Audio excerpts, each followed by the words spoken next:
देखो बच्चों, आज हमारी जो हिंदी का पाठ्य पुस्तक है उसमें आपने चंदा मामा की जो ये कहानी जो कि ये देखी ना आपने, उन्हें ये सीखी है।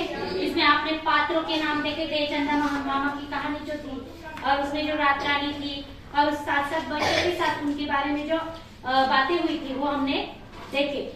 आज हमारे इस पाठ्य के बाद हमें एक स्वयं अध्ययन के लिए दिया है, प्रश्न दिया है कि आपका जो हमने स्वयं अध्ययन में देखो क्या है, सौर मंडल की जानकारी पर एक लघु टिप्पणी तैयार करो। सौर मंडल, और उसमें दिया है कि ग्रहों का क्रम लिखना है, हमें उपग्रहों को माहिती लिखने का है, और साथ साथ में है पूरी पृथ्वी का परिक्रमा काल क्या होता है, इसके बारे में टिप्पणी लिखना है। टिप्पणी मतलब क्या कि कोई भी 7-8 लाइन में या फिर 5-6 लाइनों में उसके बारे में जानकारी लिखना है। तो सबसे पहले आपको सौर मंडल मालूम होना चाहिए। हिंदी में जिसे सौर मंडल कहते हैं उसे मराठी में क्या कहते हैं? हाँ, वेरी गुड। क्या बोलते हैं? सूर्यमाला। जो हमारी सूर्यमाला है, सौर मंडल है, वो क्या है ये हमें जानकारी चाहिए कि नहीं? आपको सूर्यमाला मालूम है? देखो आपके सामने में ये प्रतिकृति है, इस प्रतिकृति में ये जो बल्ब है, ये बल्ब मतलब क्या? सूरज। और ये सूरज के जो इर्द गिर्द है ये ग्रह है। जो सूर्य मंडल में, सौर मंडल में जो ग्रह है, ये सब ग्रह यहाँ पे देखने वाले दिख रहे क्या? तो मैंने यहाँ पे उसका डायग्राम भी उतारी है कि सूर्य मंडल में सूर्य के इर्द गिर्द जितने भी खगोलीय वस्तु है, उसके साथ जो ग्रह है, उस सब को मिला के सौर मंडल कहते हैं। क्या कहते हैं? सौर मंडल।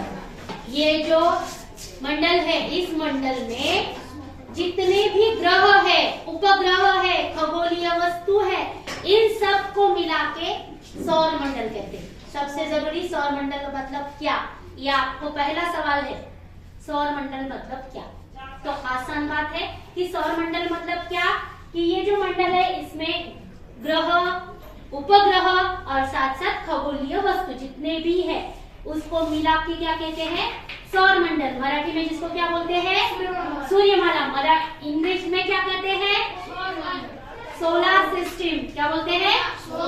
Solar system. मत इसके बारे में हमें खाली लघु टिप्पणी लिखना है। तो सबसे पहले हमें क्या मालूम होना चाहिए कि सौर मंडल में कितने ग्रह है।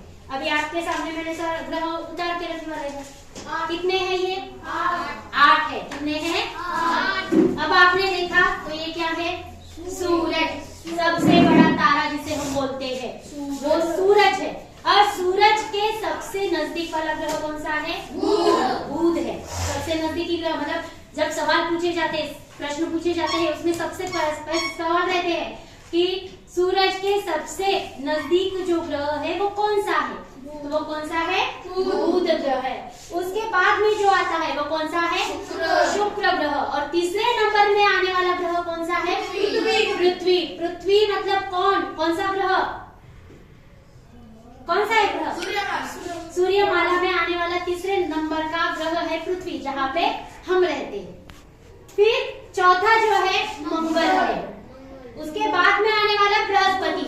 अब ये बृहस्पति है तो इसको क्या पहचानते हैं कि सूर्य मंडल में सबसे बड़ा ग्रह कौन सा है? तो कौन सा है? बृहस्पति। कौन सा है? बृहस्पति। फिर बाद में जिसको कड़ा रहता है, सवाल क्या पूछा जाता कि सौर मंडल में जिसको कड़ा है ऐसा कौन सा ग्रह है? तो कौन सा है? शनि है। बाद में यूरेनस और सबसे लास्ट पे नेपच्यून। कौन सा है? नेपच्यून। ये जो है 8 ग्रह बताए जाते। पहले प्लूटो नाम का एक ग्रह था, वो ग्रह इन ग्रहों में ऐड किया गया था, बाद में उसमें तब्दीली हो गया और बाद में उसको उस ग्रह को क्या बोलते हैं? बटु ग्रह बोलने लगे। क्या बोलने लगे? बटु ग्रह। प्लूटो को बाद में उसको बटु ग्रह बोलने लगे। मतलब जितने भी ग्रह है उनके बहुत सारे उपग्रह है। अब उपग्रह को नाम मैं एक उदाहरण देती। अपना जो पृथ्वी है, जिस ग्रह पे हम रहते, पृथ्वी का उपग्रह कोई बोल सकता? हाँ बोलो। चंद्र। चांद जो है ये पृथ्वी का उपग्रह है। ऐसे बहुत सारे उपग्रह है, जैसे टाइटन है, यूरोपा है, और हमने बहुत सारे ग्रह इसके बारे में पहले हमने देखे थे, जैसे कि पृथ्वी का मैंने बोली अभी कौन सा, चंद्र, आपने बोले चंद्रमा। वैसे ही बृहस्पति का है और गैनीमोड है, कैलिस्टो हो, आइनो है, या फिर यूरेनस का टिटानिया है, ऐसे फिर नेपच्यून का नेसो है। ये सब जो है ये इन ग्रहों के उपग्रह है। ऐसे बहुत सारे उपग्रह है। के नाम पता है पूछने का तो आप इनमें से कुछ चुनिंदा उपग्रहों के नाम बोल सकते हैं। जैसे कि आपके टिप्पणी में आपको लिखना है, तो आपने क्या करने का, बृहस्पति नाम डालने का, उसको उपग्रह मैंने अभी बोले यूरोपा जैसे, आइनो जैसे, ये बृहस्पति के उपग्रह है। जैसे पृथ्वी का चंद्रमा है, तो जैसे नेपच्यून का नेसो है, तो ये उपग्रह के उनके नाम हुए। अब आगे टिप्पणी में उन्होंने क्या कहा है कि पृथ्वी का परिक्रमा काल। अब सबसे जरूरी, परिक्रमा मतलब क्या, आपको मालूम है परिक्रमा मतलब क्या? जब आपको मालूम है ये हम जो जिस ग्रह पे रहते हैं, ये पृथ्वी खुद के सामने घूमती है, मतलब खुद के इर्द गिर्द फिरती है। अब फिरने का उसका तरीका कैसा है, वो पश्चिम से पूरब की तरफ घूमती है। ऐसे ऐसे घूमते घूमते वो ये सूरज की ओर घूमती है। मैं क्या करें, दिखता है कि नहीं, ये सर्कल दिखता है कि नहीं, ये सर्कल है पूरा। तो ये इर्द गिर्द ऐसे ऐसे घूमते घूमते ऐसे सूरज को एक दायरा बनाती है, गोल वर्तुलाकार जिसे बोलते हैं हम, ऐसे वो घूमते। तो ऐसा करते हैं, खुद को घूम रही है ना, खुद की तरफ घूम रही है ना, तो ऐसे ऐसे घूमते घूमते वो क्या कर रही है, ये देखो ये सूरज है और ये जो पृथ्वी अभी ये बंद है, ये ऐसे घूमते घूमते सूरज की ओर ऐसे ऐसे घूमते, देखो ये घूम रहा। तो इस तरह से घूमने पर पूरे सूरज की एक परिक्रमा पूरी करने के लिए उसको 365 दिन लगते हैं। कितने दिन लगते हैं? 365 दिन। तो एक परिक्रमा कितने दिन की लगते हैं? 365, जिसे हम पूरे साल के दिन बोलते हैं। तो ये जो है एक परिक्रमा पृथ्वी को सूरज की ओर घूमने के लिए एक परिक्रमा अगर पूरी करनी है तो 365 दिन लगते। तो इसको क्या बोलते हैं? परिक्रमा।